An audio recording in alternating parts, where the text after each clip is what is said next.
Dios les bendiga, hermanos. Me da mucho gusto estar aquí con ustedes para tener nuestra segunda clase de historia de la iglesia y vamos el día de hoy a compartir este archivo que también se los voy a hacer llegar ahí al WhatsApp. Nada más quiero aquí ampliar la imagen. Como les decía, hoy es nuestra segunda lección de historia de la iglesia y vamos a hablar acerca de la iglesia antigua en la primera parte. Esta clase o esta lección la hemos dividido en dos, es decir, vamos a, el día de hoy, la que estamos grabando, y la semana que viene, ahí en clase presencial, vamos a estar um, viendo lo que sería el siglo II y el siglo III. Así que vamos a comenzar con nuestra lección. Ustedes saben que eh, ahí mismo en el mensaje de WhatsApp yo les voy a hacer llegar las notas para esta clase del día de hoy, para que ustedes puedan ir llenando todos los huecos o los espacios que se dejan y que ustedes puedan completar de esa manera la lección número 2. Así que vamos a dar inicio.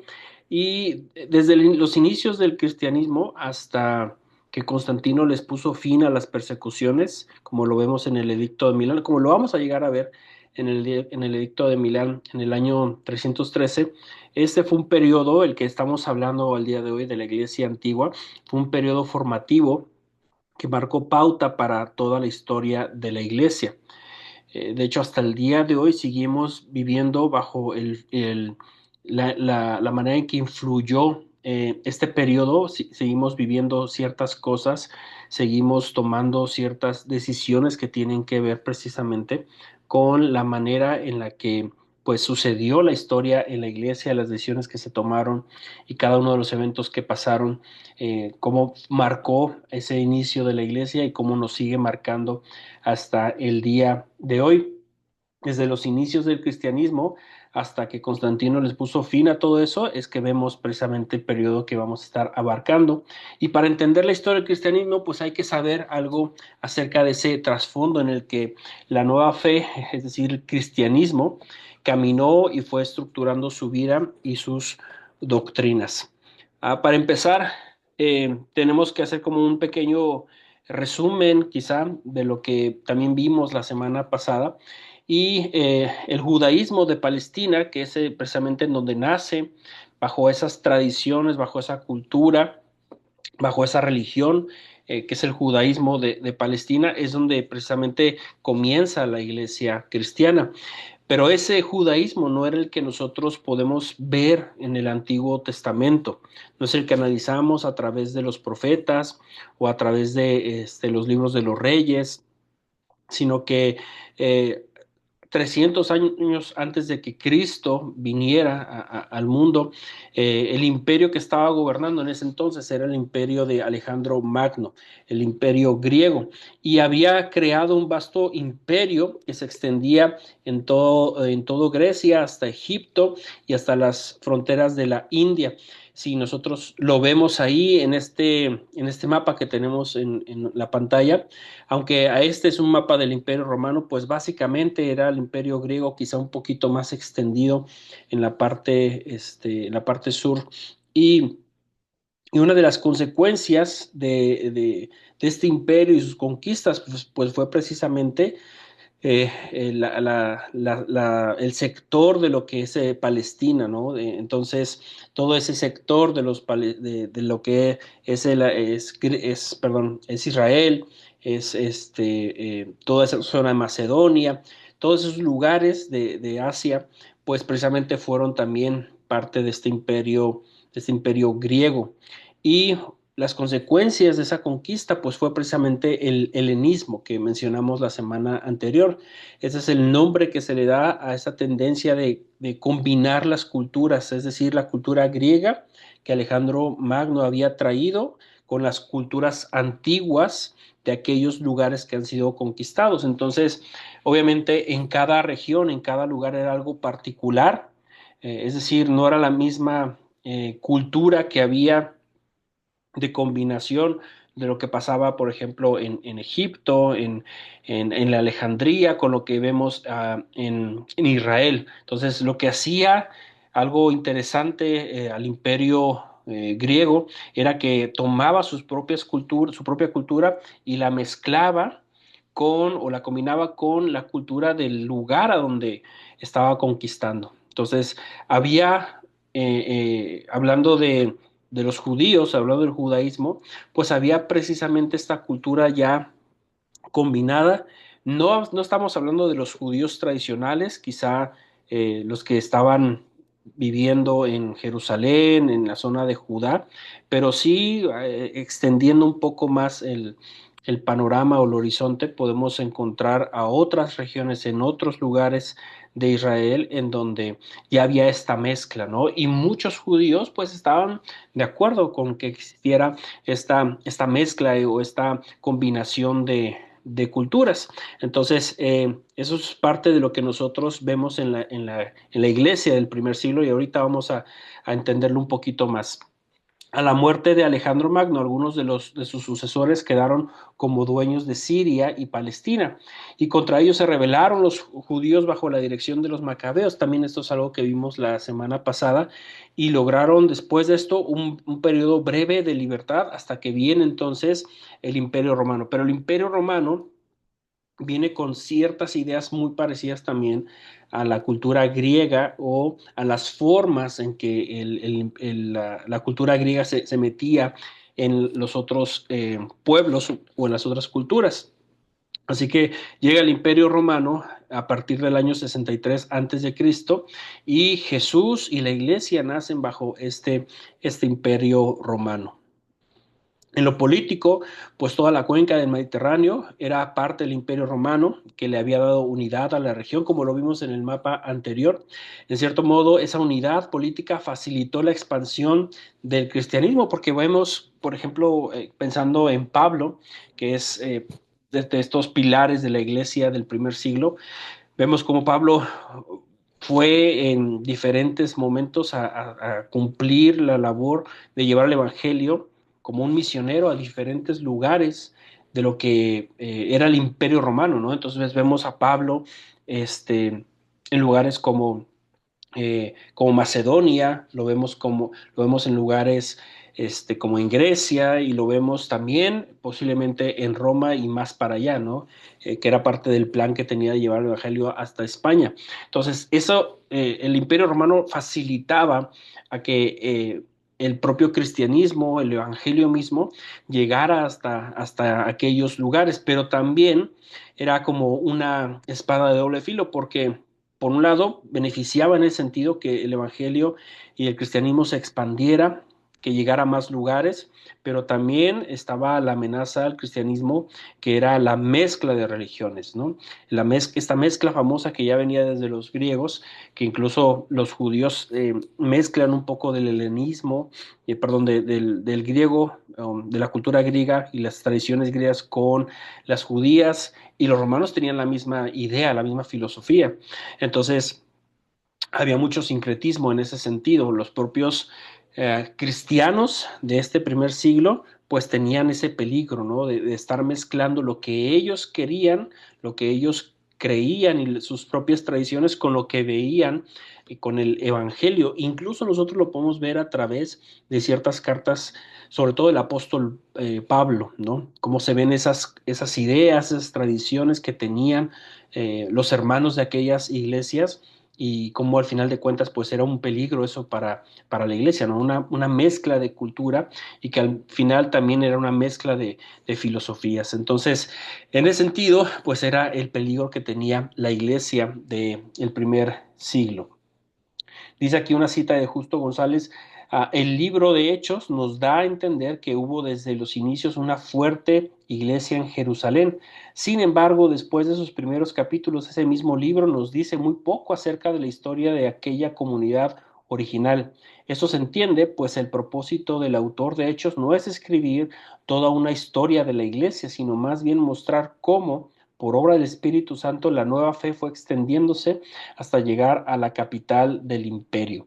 Y en esta primera etapa de la iglesia antigua, sobre todo lo de esta clase, tiene mucho que ver con lo que nosotros podemos leer y estudiar en el libro de los Hechos, ¿no? Y es precisamente lo que Justo González nos dice. Al principio, realmente todo se trata de la iglesia creciendo en Jerusalén, cómo se fortalecía, cuáles eran los pilares o estos apóstoles que eran los pilares de la iglesia, cómo se estaba organizando la propia iglesia, pero pasando básicamente el capítulo 9, ya empezamos a ver cómo el Evangelio, sobre todo el capítulo 8, donde tenemos a Felipe con el etíope, ahí ya nos estamos dando una de estas eh, como muestras de hacia dónde apuntaba Lucas al estar narrándonos todas estas historias del libro de los Hechos. Entonces, la idea era llevarnos hasta los confines de la tierra. La idea es mostrarnos, sobre todo en esta segunda parte del libro de los Hechos, mostrarnos a Pablo y su ministerio, que es un ministerio a los gentiles.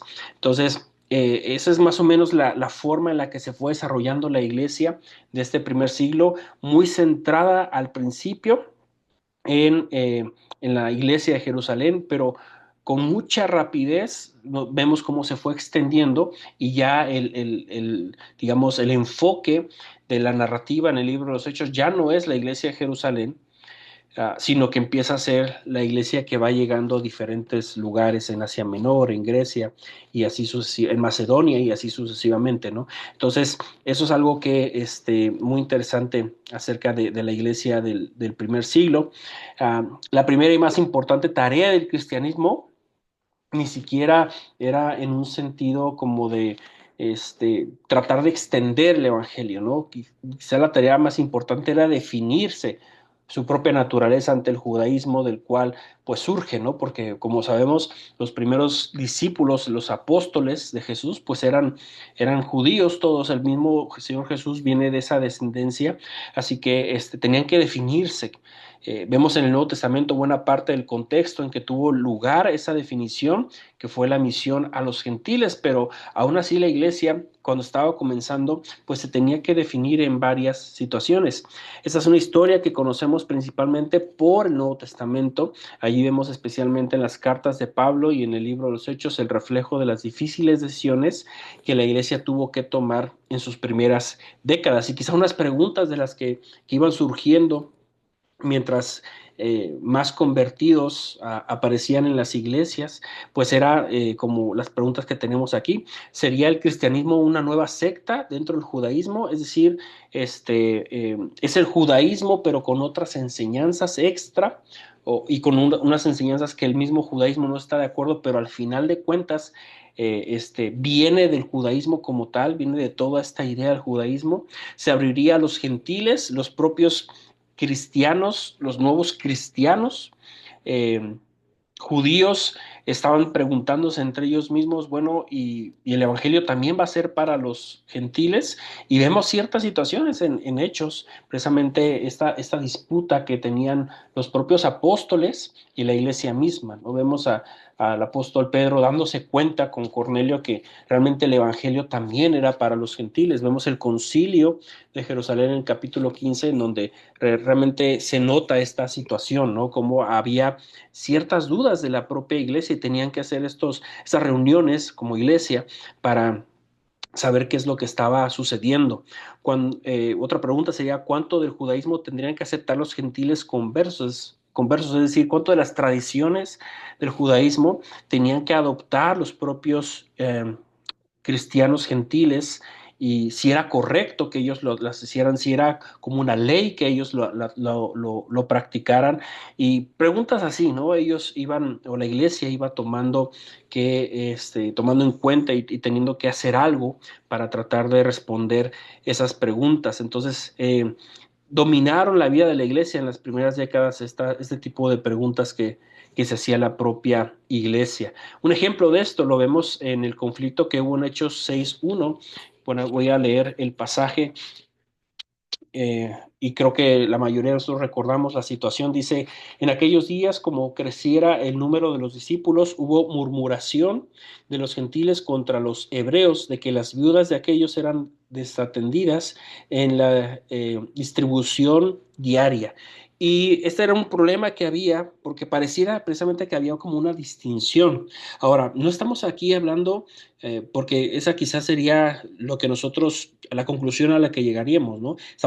Pensaríamos que estamos hablando de griegos, es decir, gentiles, pero no es por eso la distinción, no es que eran griegos gentiles que eran ahora cristianos, que habían venido al cristianismo, sino que estos griegos eran precisamente aquellos helenistas que eran judíos, que eran israelitas, pero que habían tomado parte de la cultura griega y que se les hacía esta distinción. Eran judíos, pero eran griegos, o eran israelitas, pero eran griegos, eran helenistas.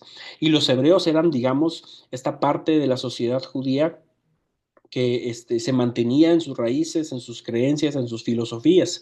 Entonces, no estamos hablando aquí de gentiles como tal, es decir, personas que no eran de descendencia israelita, sino que eran israelitas, pero que tenían toda esta influencia griega. Lo vimos la semana pasada como hubo la dispersión en años antes, siglos antes de que el Señor Jesucristo viniera a esta tierra, y como en muchos lugares los israelitas formaron familias, se desarrollaron en muchos ámbitos y tuvieron ahí a sus hijos y así sucesivamente hubo descendencia en aquellos lugares que ya no eran el propio país de Israel o el propio pueblo de Israel, sino que eran en otros lugares. Seguían siendo judíos, pero que nacían y crecían en otro lugar y que tenían precisamente toda esta cultura griega en ellos también. Así que estos cristianos a los que estamos hablando aquí eran cristianos griegos de descendencia judía y eran estos cristianos judíos. Por eso hace una distinción, ¿no? Por eso hay un problema entre estos dos, pero al final de cuentas eran judíos, ¿no?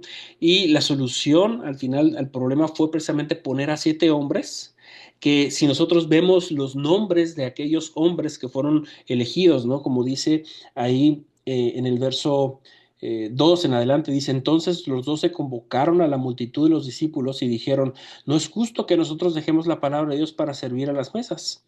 Y dice el verso 3, buscad pues, hermanos, de entre vosotros a 7 varones de buen testimonio, llenos del Espíritu Santo y de sabiduría, a quienes encarguemos de este trabajo. Es decir, el trabajo digamos, más administrativo, ¿no? En este caso de cuidar las viudas griegas. Y entonces los nombres que aparecen ahí a partir del verso 5 dice, agradó a la propuesta a toda la multitud y eligieron a Esteban, varón lleno de fe y del Espíritu Santo, Felipe, Prócoro, a Nicanor, a Timón, a Parmenas y a Nicolás, prosélito de Antioquía. Todos ellos tenían esta característica helenista, griega. Sus mismos nombres no eran hebreos, eran precisamente griegos. Entonces, eligieron a estos hombres que tenían toda esta relación seguramente con las viudas de los griegos que podían hacer esta labor administrativa. Entonces, ahí vemos, ¿no? Un problema que surgió, un conflicto que surgió en Hechos 6, porque ya se marcaba la línea o no se podían todavía definir ciertos asuntos en cuanto a si cualquier judío, cualquier gentil podía venir al cristianismo. Entonces ya había ciertos problemas en cuanto a todo este asunto. El primer mártir de la iglesia, ahí también lo vemos nosotros en Hechos, en el capítulo 7 del libro de los Hechos. eh, Dice ahí en Hechos 7 que Esteban pues fue llevado a ser juzgado y hacía grandes prodigios y señales entre el pueblo, hablando de este Esteban, y al leer el testimonio de Esteban ante el concilio nos percatamos de que su actitud quizás el templo no era del todo positiva. Pensemos también en este asunto de que el propio Esteban era un judío perteneciente a los griegos eh, o a la cultura helénica. El concilio, que está compuesto principalmente por judíos antihelenistas, se niega a escucharle y le apedrea. Y es lo que nosotros vemos ahí en el capítulo 7. Este es el primer mártir de la iglesia, el primer mártir que muere por causa de Cristo, ¿no? Entonces, así es como va desarrollándose la historia en el libro de los Hechos de la Iglesia Antigua. La extensión de la Iglesia, según Hechos 8.1, eh, esta primera dispersión de los cristianos tuvo lugar por las tierras de Judea y de Samaria. Acerca de las iglesias en Judea tenemos algunas noticias, por ejemplo en Hechos 9:32 al 42, donde se nos cuenta por la visita de Pedro a los cristianos de Lidia, Jope y la región de Sarón, tierras estas que se encontraban en los confines entre Judea y Samaria. Y sobre la iglesia de Samaria podemos ver ahí en Hechos 8, cómo se da testimonio de la obra de Felipe, la conversión de Simón el Mago y la visita de Pedro y de Juan. Entonces, aquí en el mapa podemos ver lo que es la región de Judea y la región de Samaria y cómo el evangelio se iba extendiendo, precisamente como el capítulo 1, ahí de Hechos, verso 1 nos dice del mandato que el Señor Jesús le dio a sus discípulos. Ahí nosotros tenemos palabras del Señor Jesús que dicen así: pero recibiréis poder cuando haya venido sobre vosotros el Espíritu Santo y me seréis testigos en Jerusalén, en toda Judea, en Samaria y hasta lo último de la tierra. Aquí empezamos a ver precisamente el cumplimiento de las palabras del Señor Jesús. Aquí en Hechos 1, perdón, Hechos 8.1 y en Hechos 9:32 en adelante. Vemos cómo esto se está cumpliendo. Vemos cómo está llegando el evangelio a otros lugares, cómo empieza a perder, no es que no sea importante la iglesia de Jerusalén, pero la historia continúa y la historia se sigue desarrollando en diferentes lugares. Así que ya no es Jerusalén el centro de la iglesia cristiana, de este movimiento que viene a partir de Cristo, sino que ya llegó a la región de Judea, es decir, a otras ciudades de Judea, llega a Samaria. Con los samaritanos entendemos son estos hombres y mujeres que venían de una mezcla entre dos pueblos, los israelitas y los asirios. Entonces esta mezcla de personas, de razas, es lo que nos da a los samaritanos de esa época. Entonces vemos que ya el Evangelio llega a estos hombres y mujeres que no son gentiles en su totalidad, sino que tienen una mezcla, y después va a llegar más hacia adelante, ¿no? Dice hasta los confines de la tierra, a Galilea, a Decápolis, a todas estas zonas que están cerca todavía de Judea, pero que ya se empieza a alejar, ¿no? Vemos también cristianos en Damasco, la iglesia en Tarso, la iglesia en diferentes lugares, como el Señor Jesús lo venía anunciando ahí en Hechos 1:8 antes de su ascensión. Dice Justo González: pero ya el capítulo 9 de Hechos, al describir la conversión de Saulo, es decir, de Pablo, da a entender que había cristianos en Damasco, ciudad mucho más distante de Jerusalén. Además, en Hechos 11:19 se nos dice que los que se esparcieron, por motivo de la muerte de Esteban, fueron mucho más allá de Judea, Samaria, hasta Fenicia, Chipre y Antioquía. En todo caso, todo parece indicar que todas estas personas que se esparcieron a causa de la persecución eran judías y que sus conversos eran también judíos. Es decir, estamos viendo aquí a través de las palabras de Justo González precisamente cómo se iba extendiendo, ¿no? Chipre, pues si nosotros no lo tenemos aquí en el mapa anterior, pero lo pongo aquí nada más para darnos una idea. Chipre se encontraba en el mar Mediterráneo. Es decir, bueno, es una isla, ¿no? La isla de Chipre. Y ya el Evangelio había llegado hasta esas zonas y hasta otros lugares, ¿no? Hasta Fenicia y Antioquía. Antioquía es un lugar muy importante de la iglesia de la historia de la iglesia, porque es esta iglesia misionera que envió, por ejemplo, al apóstol Pablo hacia sus viajes misioneros. Entonces, se estaba desarrollando, ¿no? Todo este asunto se estaba extendiendo, se estaban cumpliendo las palabras del Señor Jesús. No podemos tampoco olvidarnos de uno de los precursores de la extensión del Evangelio, que es el apóstol Pablo. Si pensamos precisamente en los comienzos de la iglesia y su extensión, no debemos dejar a un lado la participación del apóstol Pablo. Pero también es importante comprender que Pablo no fue el único que estaba cumpliendo con la misión de llevar el Evangelio hasta lo último de la tierra. Un ejemplo de esto lo encontramos en la carta a los romanos. En la carta a los romanos, Pablo le escribe a una iglesia que no es una iglesia que él plantó, como lo fueron otras iglesias y lo vemos registrado en otras cartas donde Pablo él mismo, ¿no? Habla acerca de cómo inicia cómo inicia él la iglesia en aquellos lugares. En el libro de Hechos lo vemos también. En el caso específico de la iglesia de Roma, fíjense nada más, o sea, pensemos en la distancia que había desde Jerusalén o Antioquía o de Tarso hasta lo que es Roma, y hasta allá el Evangelio ya había llegado. Así que cuando Pablo le escribe la carta, ya era una iglesia de algunos años. Entonces, no fue una iglesia que Pablo plantó. O sea, en ese sentido podemos ver que aunque sí Pablo fue alguien importante para la iglesia, no fue el único que estaba cumpliendo con la labor, con la tarea, con el llamado, con la comisión, ¿no? La gran comisión de llevar el evangelio a todos los lugares.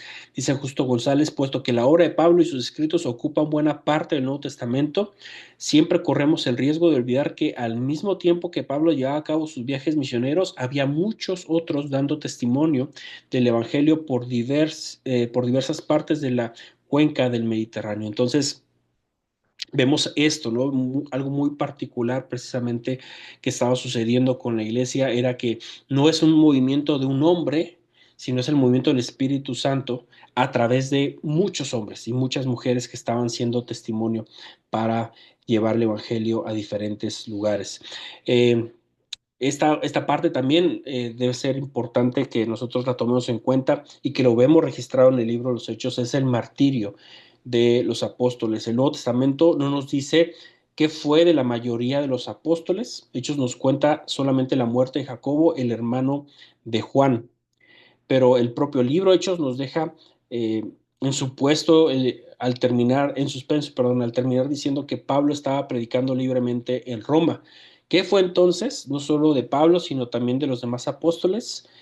Así que desde fechas antiguas, muy antiguas, comenzaron a aparecer tradiciones que afirmaban tal o cual apóstol había estado en tal o cual lugar o que había sufrido el martirio de una forma o de otra. Entonces, es decir, bíblicamente solo encontramos ciertos registros de qué pasó con los apóstoles. De hecho, en el libro de los Hechos, uh, vemos en moverse o vemos en acción a Pedro, a Juan, a Pablo, pero tampoco hay mucha mención de los demás apóstoles. ¿Qué pasó con todos ellos? Bueno, la realidad es que hay mucha tradición y poca, digamos, información contundente en cuanto a todos los apóstoles. Muchas historias pudieron haber sido inventadas, algunas pueden ser confirmadas a través de algunos libros de historia, pero lo que creemos de algunos de ellos es lo siguiente. Por ejemplo, el que tenemos así la certeza por lo que dice la palabra de Dios es lo que pasa con Jacobo, el hermano de Juan, que fue asesinado por disposición de Herodes. Esto lo tenemos registrado ahí en Hechos 12, del 1 al 2. En el caso de Pedro, estuvo en Roma y sufrió el martirio en esa ciudad durante la persecución de Nerón por algunas cosas que vemos, tanto de lo que Jesús le menciona a Pedro, de la forma que iba a morir, y sus propias cartas que son escritas sobre todo la segunda, a la iglesia que estaba en Babilonia, que muy posiblemente se refería a la iglesia que está en Roma, escondida por la persecución. Eh, Vemos en este caso, podemos confirmar ciertas cosas acerca de la muerte de Pedro. Lo otro nos lo dan ciertos registros que hay de que él murió crucificado, pero de cabeza. En el caso de Pablo, sí, el libro de Hechos como que nos deja un tanto la duda, porque vemos esa libertad que muestra al final el último capítulo del libro de Hechos, pero también al leer la última carta de Pablo a Timoteo, que en registro es la última que se tiene, pues podemos darnos cuenta que el apóstol Pablo estaba en una situación muy diferente a lo que nos dice el último capítulo de Hechos, porque ahí en Hechos nos dice que Pablo estaba con libertad de predicar, sí estaba como en cierto encarcelamiento, pero él podía predicar y recibir visitas. Cuando vemos la segunda carta a Timoteo, encontramos que Pablo ya no tenía esa libertad, que al contrario, él sabía que estaba a punto de morir. Entonces parece ser que eran dos momentos muy diferentes y por tanto dos encarcelamientos. Posiblemente el último registro que nos da Hechos no coincide con la muerte del apóstol eh, en la persecución de Nerón, sino que fueron años después. Pablo había ya estado libre algún tiempo y vuelve a ser encarcelado y entonces es ejecutado. Y en el caso de Juan, también es un asunto un poco complejo porque al ser un nombre tan común, se cree que había por lo menos tres Juanes en la iglesia, que eran de renombre o que eran reconocidos por la iglesia, que tenían autoridad y liderazgo. Uh, Alguno de ellos murió en una caldera de aceite hirviendo, posiblemente fue el apóstol, no estamos tan seguros. Pudo haber sido también otro de los Juanes, el Juan que estuvo los últimos años de su vida en la iglesia de Éfeso. Es decir, hay información que nos puede ayudar un poco, pero al mismo tiempo no es tan contundente, ¿no? Porque vemos también precisamente a Juan, que es posiblemente el apóstol, o es otro Juan el que escribe el libro de Apocalipsis, porque vemos que él está en la isla de Patmos, ¿no? Entonces, como que las muertes de Juan en la tradición y lo que dice la Biblia, pues pareciera que había más de uno, ¿no? Entonces, es un poquito confuso este asunto, pero es lo que nosotros tenemos como registro de de los apóstoles. Hay más historias que se hicieron y algunas de ellas quizá inventadas acerca de los demás apóstoles, las cuales ahorita no las vamos a estudiar, pero perdón, esta era más o menos la tendencia, lo que estaba sucediendo con el imperio romano y la iglesia cristiana. Era una situación de conflicto. Si vamos ahí y nos adentramos un poquito más a lo que estaba sucediendo en esos tiempos, pues encontramos la persecución a la iglesia cristiana, creyendo el pueblo romano que habían sido los cristianos quienes habían prendido fuego a la ciudad, cuando muy posiblemente fue el mismo emperador quien hizo esto. Entonces ahí había mucha tensión en estas situaciones acerca del cristianismo, sobre todo por lo que los cristianos no hacían y que tenía que ver con la cultura romana, ¿no? Lo que los cristianos no adoraban, que tenía que ver con los dioses romanos.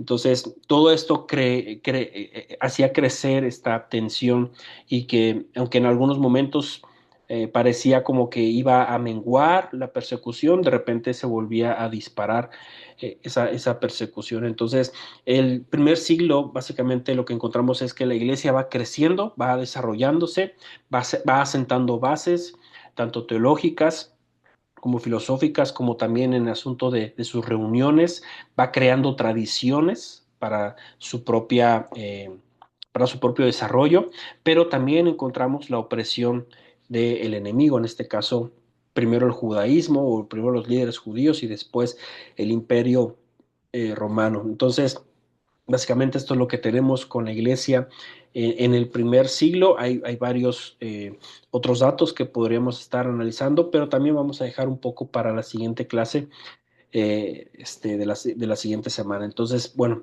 por hoy es todo, es lo que quería compartirles y vamos a vernos en la siguiente clase, si Dios lo permite de esa manera. Y por lo pronto es todo y pues espero que haya sido de ayuda esta clase para todos ustedes. Que Dios les bendiga y nos vemos pronto. Hasta luego.